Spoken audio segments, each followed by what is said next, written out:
The first thing that motivated me to develop the Shiatsu school was that there was a lot of information about Shiatsu, but it was not coordinated. It was not structured very well. So I wanted to create a program that would take a person step by step in their development so they could really give a coherent treatment with good evaluation skills. So that was the first thing. And since it's just a natural interest of mine, and I have a lot of enthusiasm for it, it's something I think about a lot, I started to notice things in the Shiatsu work that were there, but they weren't well defined. And when I went into those things, I found out that some of them were a whole world within themselves. Like in Shiatsu, you'll work with joints, and you do very general work with that, but then you can do very specific work with that. And then once you start to do that, there's very interesting evaluations that you can make from those specific things.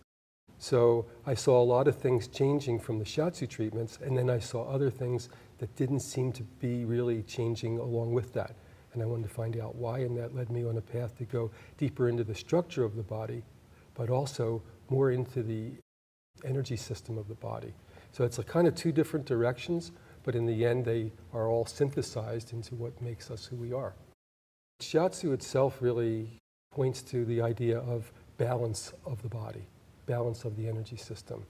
And having met practitioners from all over the world, particularly the Japanese and the Chinese practitioners, and that's where Shiatsu techniques originated, using kind of like a manual physical therapy to affect the energy system, we found out there was just all kinds of styles, all called Shiatsu, and some of them were very different.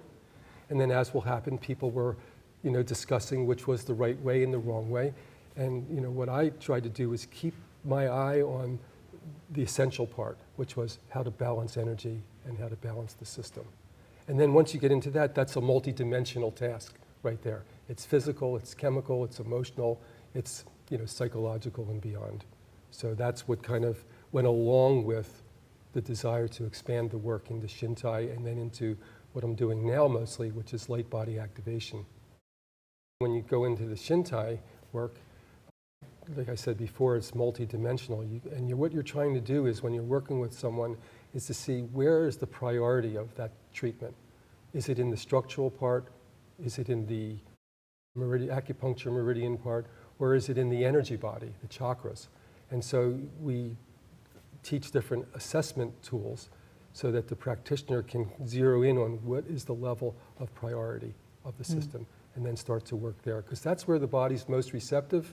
And that on that level of priority is where you can get the most accurate information about what needs to be done in that moment. So it's a thing that we have also a structured course to teach people and the technique that they can use to facilitate those changes.